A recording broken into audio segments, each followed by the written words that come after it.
The oncology nurse's words hit me like ice water. "I'm sorry, Ms. Reeves, but your medical account shows insufficient funds. We can't proceed with today's treatment." I sat in the chemo chair, the 4 already in my arm, wearing the cold cap that was supposed to save my hair. "That's impossible. There's $400,000 in that account. I'm Natalie, 34, diagnosed with stage 2 breast cancer 4 months ago. My twin brother Nathan and I had inherited $500,000 each from our grandfather's estate 2 years prior. I'd put most of mine into a medical savings account. Knowing our family history of cancer, Nathan had supposedly invested his in cryptocurrency.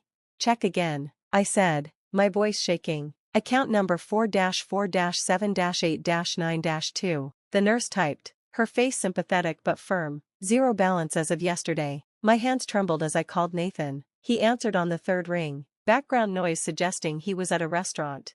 "Nat, how's treatment going?" "The account's empty, Nathan. The medical fund." "Where's my money?" A pause, then, his voice smooth as always, "Oh, that. I moved it to a high-yield investment opportunity. You'll thank me when it triples. I need it now, for chemo." "Don't be dramatic. I'll transfer some back tomorrow." But tomorrow came with excuses, then more excuses. Meanwhile, my treatment was delayed a week. Then too, my oncologist, Dr. Patel, was increasingly concerned. "We can't afford these delays," she said bluntly. "Your cancer was responding well to treatment. Every day we wait, we risk progression." I hired a lawyer, Patricia Winters, who specialized in financial fraud. What she found made my blood run cold. The account was drained systematically over 2 months, Patricia explained, spreading bank statements across her desk. Small amounts at first, $5,000, $10,000, then larger chunks, all transferred to your brother's personal account. But he needed my authorization. "It's my account." He had power of attorney. My stomach dropped. I never signed. Then I remembered. The day before my first surgery, Nathan had brought papers, just in case something happens during the operation. He'd said, "Standard precaution." I'd been so scared, so focused on the cancer, I'd signed without reading carefully.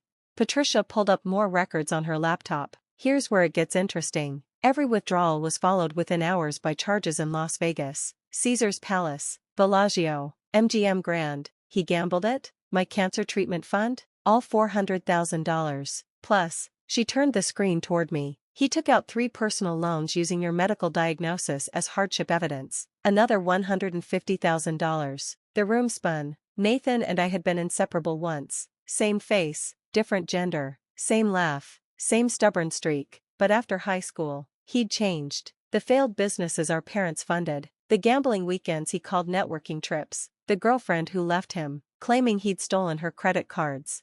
I'd defended him every time. "That's just Nathan," I'd say. "He's finding himself." Now I was finding out who he really was. Patricia made a call. "I'm bringing in someone from the insurance fraud department. This is bigger than just family theft." Insurance investigator Marcus Bryant arrived within the hour, a tall man with keen eyes who took notes in shorthand. "Your brother made a mistake," he said after reviewing the files. "The medical account was flagged for monitoring due to the large balance. Every transaction over $5,000 triggered a report, but he withdrew everything anyway. He didn't know about the monitoring. We've been building a case. Your situation just gave us what we needed." Marcus pulled up a presentation on his tablet. "Nathan Reeves, 17 fraudulent insurance claims over 5 years, fake injuries, staged car accidents, false medical billing. He's been on our radar, but we couldn't prove intent. Until now," Patricia added. "The Vegas transactions are timestamped," Marcus continued. "He was at the poker tables while you were in chemotherapy. He was betting $50,000 hands while you were getting biopsied." I thought I'd been prepared for Nathan's betrayal, but seeing the timestamps, him at a blackjack table the exact moment I was vomiting from chemo side effects, broke something in me. "There's more," Marcus said gently. "He's been using your diagnosis to solicit money from cancer charities, telling them he's the sick one." The FBI arrived the next morning. Agent Diana Foster laid out their case with brutal efficiency. "Your brother's been running multiple scams using your medical information. He's sold your data to other fraudsters. He's claimed to be you at 3 different hospitals, running up bills that go to collections under your name. While I have cancer?" My voice was barely a whisper. "Especially because you have cancer, you're distracted, vulnerable, and people are sympathetic. It's the perfect cover." They arrested Nathan at our mother's house during Sunday dinner. Mom called me, hysterical. "How could you do this to your brother?" He's family. He stole my cancer treatment fund, Mom. He said he was investing it. You've always been jealous that he's more charming, more fun. I hung up. Even cancer wasn't enough to make me the victim in her eyes.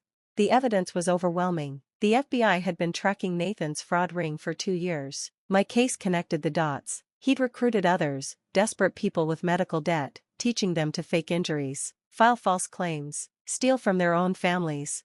During the trial, Nathan tried everything. He claimed I'd given him permission, that I was confused from chemo brain, that we'd always shared everything as twins. Then the prosecutor played the security footage from Caesar's palace. Nathan at the high roller table, laughing, champagne in hand, literally toasting to easy money while checking his phone. The timestamp on the phone record showed he'd just transferred $75,000 from my medical account. The jury deliberated for 2 hours. Guilty on all counts: fraud, identity theft, money laundering, racketeering, 25 years federal prison.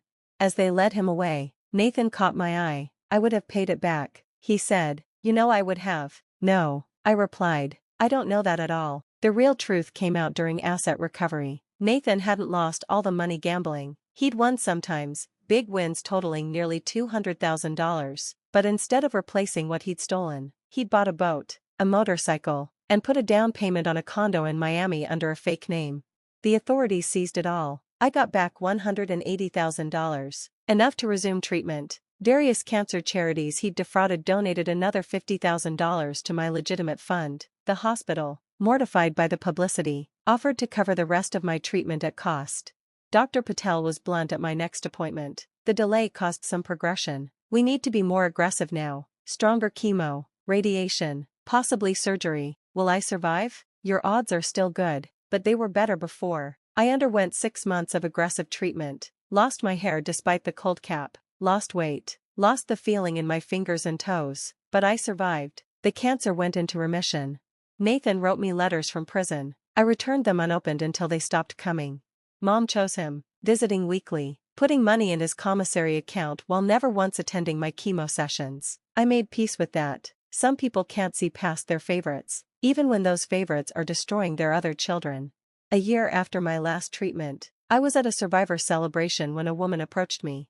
"You're Natalie Reeves," she said. "I'm Sophia. My husband was part of your brother's fraud ring, the one who recruited others." I tensed, ready for confrontation. "I wanted to thank you," she continued. "My husband was stealing from my mother's Alzheimer's care fund. Your case exposed everything. Mom's money was recovered. She's safe now." We talked for hours. She wasn't the only one. Over the following months, I met dozens of people whose families had been saved from Nathan's network. Each story of recovered funds and prevented theft made my survival feel like it meant something more. I started a foundation, the Medical Fund Protection Trust, helping cancer patients secure their treatment funds from fraud. We provide free legal services, financial monitoring, and education about medical identity theft. At our first fundraiser, I stood before 200 people and told my story. In the audience sat Agent Foster, Patricia, Marcus, and Dr. Patel, my chosen family, the ones who fought for me when my blood family wouldn't. "Cancer taught me I could survive anything," I said, "but my twin taught me that sometimes the real disease comes from those who share our DNA. The key is catching it early, cutting it out completely, and never letting it metastasize again." The applause was warm, genuine. Later, as I mingled with donors, someone asked if I'd forgiven Nathan. "No," I said simply. "Forgiveness is for people who are sorry. He's only sorry he got caught." 3 years post-treatment, I remain cancer-free. The foundation has helped over 500 families protect their medical funds. Nathan has 18 more years in prison. Sometimes I dream about the twins we used to be, sharing everything, finishing each other's sentences. But then I remember the timestamp, him celebrating at the casino while poison dripped into my veins, trying to save my life with money he was stealing. Some bonds are meant to be broken. Some cancers, whether in ourselves or our families, must be cut out to survive. I survived both, and that's the only investment that matters.